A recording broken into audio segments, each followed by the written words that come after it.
What's going on, folks? Another day, another squat session. So today was an interesting first part of my workout, i.e. the squat session component of the workout. I came today, I mentioned, I think in the last couple of videos, for these next few days, I'm going to be doing a bunch of variations as the bulk of the squat session part of my workout.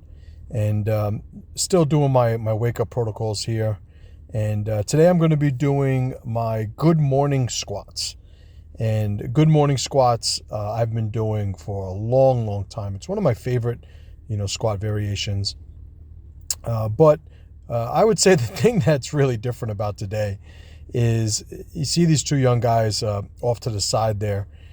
They're trying to find out when a squat rack's going to be available, and I pretty much say, like, listen, you guys can work in with me, which is like a running joke I have with a couple of guys at the gym that I've made friends with, where there's two squat racks in this gym, and whenever somebody wants to know, when they want to work in, they always ask the guy in the other squat rack. Nobody ever asks me, so I'm busting balls and I'm saying, listen, you guys can come in and work with me if you want. This guy here who I just met, my man Joe. Shout out to my man Joe. He just started squatting, and like a lot of people, with this movement, just not really introduced to it, doesn't really have a relationship with it, and like a lot of people, was probably on the road to getting hurt or just getting discouraged to the point where he wasn't going to do anything with the squat anymore. So I invested a little bit of work in him.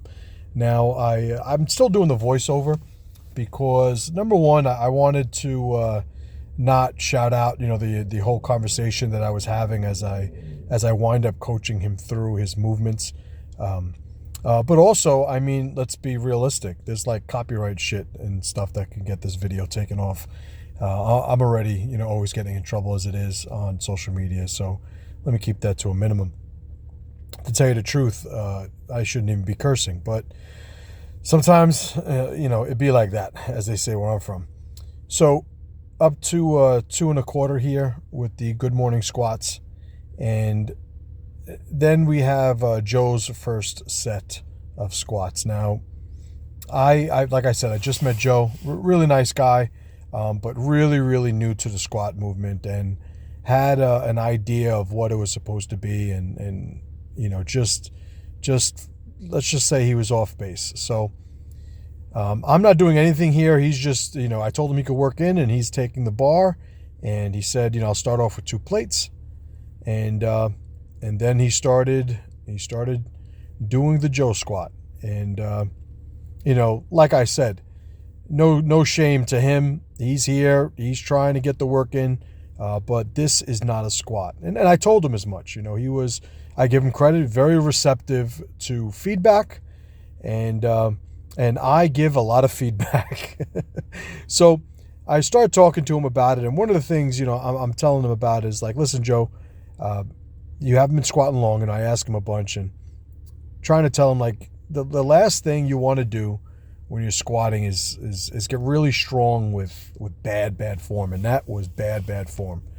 So I'm asking him a bunch of questions. I'm talking to him about his depth, and I start going through. You'll see a lot of my protocol for introducing the squat motion to people in this little mini class I have with Joe in between my sets of my work. But right now I'm going on, teaching him, the hips coming back as opposed to going straight down, and the relationship of your hips going back with your knees going forward, and how, the first descent a lot of people do is they break at the knees and they allow the hips to go straight down, and then it's like a sort of either an undulation backwards to a seated position, or it's just, I'm just going to do like a sissy squat motion, like I'm going to a catcher in baseball. So here, this is something that I do with just about everybody I teach squat motion to. I have them brace themselves, I get them low, and then I have them situate their feet to the point where they could hold themselves in that position without falling, to show them where the depth is. Now, complete attribution necessary.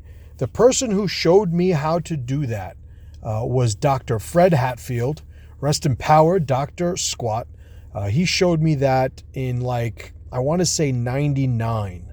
I was at a seminar. I was getting certified for an organization that he, I think, either started or helped start I want to say the ISSA. And that was a certification I had as a personal trainer back then to be able to keep my job as a trainer in a gym. And I was completely against it, but I got to meet, Fred Hatfield, which was an absolute treat. The guy was awesome. And, he's the one that introduced that whole class that I was in to that sort of introduction to the squat movement and sort of assessing where somebody is in their relationship and getting to a good depth on that squat. So, I'm giving Joe a lot of feedback, giving him a lot of cues, but I will say, and this is to sort of get me off the hook, this is literally an impromptu session that I had with Joe in between my sets of work. He was a little excited to start working on this. I tell him a couple times, Joe, give me some space. I don't want to hit you with the bar. And also, worth noting, I asked Joe, I said, Joe, listen, I record my sets here. You mind if I record, us working together? And he was like, absolutely not. He didn't mind at all. So, that's why I'm pretty much including him on the video. He said he didn't care. Now I will say, if he said, I don't want to be recorded, I would have stopped giving him any coaching advice. So I think maybe he figured that too. But whatever, cool dude. We had a good interaction. So I talk him into taking off the plate and just going down to one plate.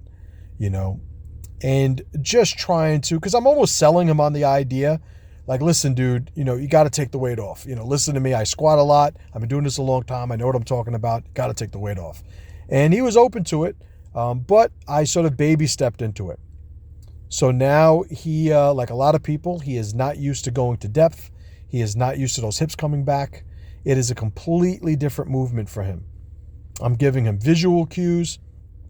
Right now, I'm letting him know if you're sitting your hips back, your upper body has to go down.